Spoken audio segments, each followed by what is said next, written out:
Operation సింధూర్‌తో పాకిస్తాన్‌ను అన్ని రకాలుగా కోలుకోరని దెబ్బ భారత్ కొట్టినా, ఆ దేశం మాత్రం కుక్కతోక వంకర అన్న చందంగానే మళ్లీ తన పాత వైఖరిని కొనసాగిస్తూనే ఉంది. తాజాగా సరిహద్దుల్లో నిఘా పెట్టడం సంచలనంగా మారింది. పాకిస్తాన్‌కు చెందిన 6 డ్రోన్లు నియంత్రణ రేఖ వద్ద చక్కర్లు కొట్టడాన్ని భారత సైనిక అధికారులు గుర్తించారు. ఆదివారం రాత్రి పాక్ వైపు నుంచి 6 డ్రోన్లు వచ్చి కొద్దిసేపు గాల్లో చక్కర్లు కొట్టాయని, ఆ తర్వాత తిరిగి పాక్ భూభాగంలోకి వెళ్లినట్లుగా తెలిపారు. డ్రోన్ల సంచారాన్ని గుర్తించిన ఇండియన్ ఆర్మీ ఆ ప్రాంతంలో సెర్చ్ ఆపరేషన్ ప్రారంభించాయి. అయితే గత కొన్నేళ్లుగా జమ్మూ కాశ్మీర్, పంజాబ్ రాష్ట్రాల్లో సరిహద్దుల్లో పాక్ డ్రోన్లు కనిపిస్తుండడం, ఆ డ్రోన్ల ద్వారా పాక్ భారీగా ఆయుధాలు, డ్రగ్స్ ను ఆ దేశం నుంచి భారత్ లోకి పంపించిన ఘటనలు అనేకం జరిగాయి. ఇప్పటికే సింధు జలాల నిలిపివేత గురించి మన దేశాన్ని పాకిస్తాన్ నేతలు, ఆర్మీ చీఫ్ నేరుగా బెదిరించిన ఘటనలు జరిగాయి. ఏకంగా అమెరికా నుంచే పాక్ ఫీల్డ్ మార్షల్ ఆసిం మునీర్ భారత్ ను హెచ్చరించాడు. ఒక ఉగ్రవాదిలాగా భారత్ కట్టబోయే డ్యాంలను బాంబులతో పేల్చివేస్తామని ప్రకటన కూడా చేశాడు.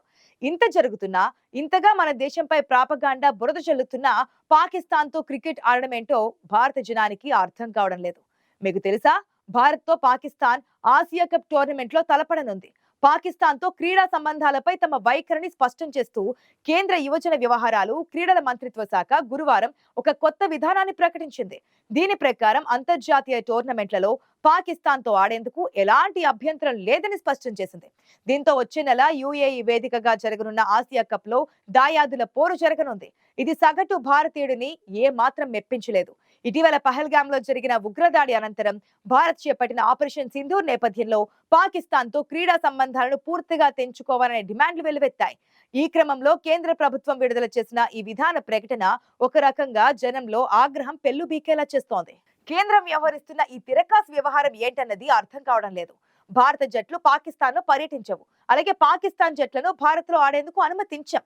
కానీ ఎక్కడో ఒక చోట రెండు జట్లు క్రికెట్ ఆడతాయి. రెండు దేశాల ప్రజలు టీవీల ముందు కూర్చొని ఆ ఆటను ఎంజాయ్ చేస్తారు. ఇది తిట్టన పోరా ఈడియట్ అని తిట్టినట్లుగా లేదు. ఇది ఖచ్చితంగా భారత ప్రజల మనోభావాలను దెబ్బతీస్తుందనడంలో సందేహం లేదు. పహల్గామ్ లోయ ఉగ్రవాద దాడి జరిగిన సంగతి అప్పుడే మర్చిపోవాల్సిన అవసరం ఏంటి? ఇందులో పాపం అమాయకపు 26 మంది పర్యాటకులు మరణించారు కదా. ఈ ఘటన తర్వాత కేంద్రం ఎన్నో సంచలన నిర్ణయాలు తీసుకుంది. పాకిస్తాన్ పై కఠినమైన చర్యలు కూడా తీసుకుంది. పాక్ తో అన్ని సంబంధాలను తెంచుకుంది. అందులో సింధు జల ఒప్పందాన్ని రద్దు చేయడం, వీసాలను నిలిపివేయడం, వాఘా అట్టారీ సరిహద్దును మూసివేయడం కూడా జరిగింది. ఈ నిర్ణయాల తర్వాత భారత సైన్యం పాకిస్తాన్ పై ఆపరేషన్ సింధూర్ను నిర్వహించింది. ఈ వైమానిక దాడిలో పాకిస్తాన్ పీఓకేలో ఉన్న 100 మందికి పైగా ఉగ్రవాదులు మరణించగా 10కి పైగా ఉగ్రవాద స్థావరాలు ధ్వంసమయ్యాయి. దీని తర్వాత రెండు దేశాల మధ్య సంబంధాలు కోలుకోలేనంతగా క్షీణించాయి. మళ్ళీ ఇప్పుడేం జరుగుతోంది?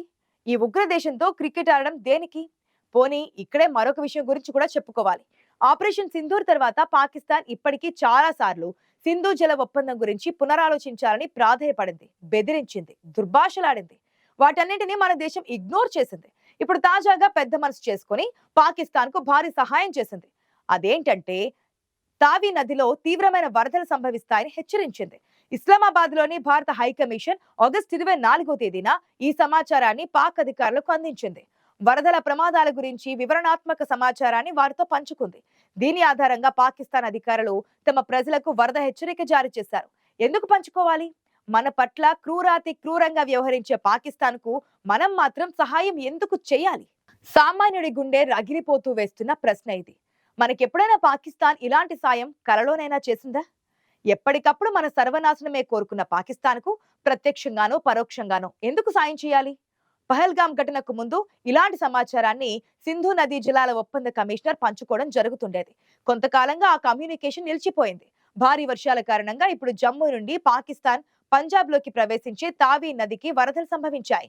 ఇప్పుడు భారత హైకమిషన్ ఇచ్చిన సమాచారంతో పాకిస్తాన్ లోని పంజాబ్ రాష్ట్రంలో 20,000కు పైగా ప్రజలను సురక్షిత ప్రాంతాలకు తరలించారు.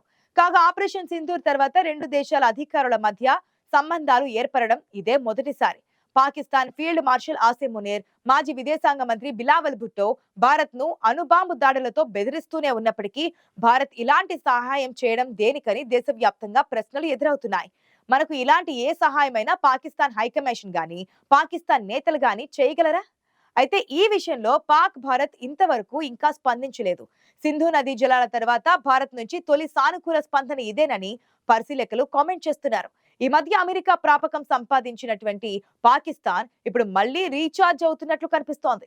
మీకు తెలుసా, ఇన్ని రకాలుగా పాకిస్తాన్ ఉగ్రవాద కార్యకలాపాలకు ఊతమిస్తున్నట్లు బట్టబయలైన పాకిస్తాన్ కు ఆసియా డెవలప్మెంట్ బ్యాంక్ మరొకసారి భారీ సాయం ప్రకటించింది. పాకిస్తాన్ లోని రెఖోతిక్ కపార్ అండ్ గోల్డ్ మైన్ ను అభివృద్ధి చేసేందుకు $410 మిలియన్ ప్యాకేజ్ ని ప్రకటిస్తూ కీలక నిర్ణయం తీసుకుంది. ఈ నిక్షేపాలు పాకిస్తాన్ లోని బలూచిస్తాన్ ప్రావిన్స్ లో ఉన్నట్లుగా ఇటీవల గుర్తించారు. వీటి అభివృద్ధి 2028 నుంచి ప్రారంభం కానున్నట్లుగా తెలుస్తోంది. పాకిస్తాన్ ఆర్థిక వ్యవస్థలో ఈ ప్రాజెక్ట్ ఒక గేమ్ చేంజర్ గా మారనుందని అంటున్నారు విశ్లేషకులు. వాటి వల్ల పాకిస్తాన్ ప్రజలకు ఒరిగేదేం ఉండదని కూడా వారు అంటున్నారు. ఆ నిధులన్నింటినీ కంపెనీలు, పాకిస్తాన్ బ్యూరోక్రాట్లు, సైన్యం, జనరల్లు పంచుకుంటున్నారనేది నిజం. మరి ముఖ్యంగా పాకిస్తాన్ కు ఏ రకంగా విదేశాల నుంచి ఆర్థిక సాయం అందినా అందులో 10% మొత్తం ఉగ్రవాద సంస్థలకు బదిలీ అవుతుందన్నది బహిరంగ రహస్యం.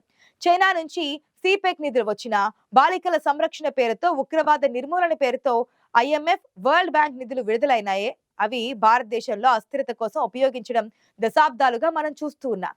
ఇప్పుడు కూడా పాకిస్తాన్ తన దేశంలో ఆర్థిక సమస్యల కోసం కాకుండా డిఫెన్స్ కొనుగోళ్లకే ఆ నిధులను ఉపయోగిస్తోంది.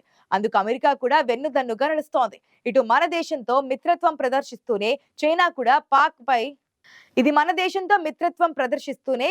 కూడా పాకిస్తాన్ వైపే మొగ్గు చూపిస్తోంది. మొన్నటికి మొన్న మన దేశంలో పర్యటించిన చైనా విదేశాంగ మంత్రి వాంగ్ యీ నేరుగా ఆఫ్ఘనిస్తాన్, పాకిస్తాన్ దేశాల మధ్య సంధి కుదిర్చే ప్రయత్నం చేశారు. అయితే పాకిస్తాన్, ఆఫ్ఘనిస్తాన్ ఏ మాత్రం నమ్మడం లేదు. అది దానికి సంబంధించిన విషయం. ప్రస్తుతం బలూచిస్తాన్ ప్రాంతంలో రాగి, బంగారం నిల్వలతో పాటు బొగ్గు, క్రోమైట్, మార్బుల్ వంటి ఖనిజ నిల్వలు అధికంగా బయటపడ్డాయి. అయితే దశాబ్దాలుగా రాజకీయ అస్థిరత, భద్రతా పరిస్థితులు, మౌలిక సదుపాయాలు సరిగా లేకపోవడం కారణంగా వీటిని అభివృద్ధి చేయడం గాని, తవ్వకాలు జరపడం గాని చేయలేదు. వాటిపై దృష్టి నిలిపిన చైనా ఆ మేరకు తన ప్రయత్నాలను తాను చేస్తోంది. ఇప్పటికే మనకు మిత్రదేశం అంటూనే అమెరికా చేయిచ్చిన సంగతి మనం చూసాం. రేపు చైనా కూడా ఇలాగే పాకిస్తాన్, ఆఫ్ఘనిస్తాన్ల కోసం మనకు చెయ్యి ఇవ్వరన్న గ్యారంటీ ఏమీ లేదు. మన స్వార్థం చూసుకోకుండా చైనా ఎవరిని చేరనివ్వదు, ఎక్కడా పైసా విధిల్చదు. విధిల్చిన పైసాకు వడ్డీతో సహా ముక్కు పిండి వసూలు చేయడం దానికి వెన్నతో పెట్టిన విద్య. అందుకే డ్రాగన్ కంట్రీని గుడ్డిగా నమ్మడానికి వీల్లేదు. ఇప్పుడేదో అమెరికాతో చెడింది కదా, చైనా విషయపు కౌగిలిని ఆహ్వానించడం సమంజసం కాబోదు. అది పెనం మించి పొయ్యిలో పడినట్లుగానే అవుతుందని అంటున్నారు విశ్లేషకులు. ఎందుకంటే మనకు ఇంత జరిగినా పాకిస్తాన్ కు మళ్లీ సాయం అందించేందుకు ఉదారత్వం పుష్కలంగా ఉంది. ఇప్పుడు వారికి వరదల గురించి హెచ్చరించారు. రేపు ఆ వరదల్లో కొట్టుకుపోతున్నారని, మన దేశపు NDRF బలగాల సాయాన్ని, మందులు, ఆహారం కూడా పంపిస్తారని అంటున్నారు.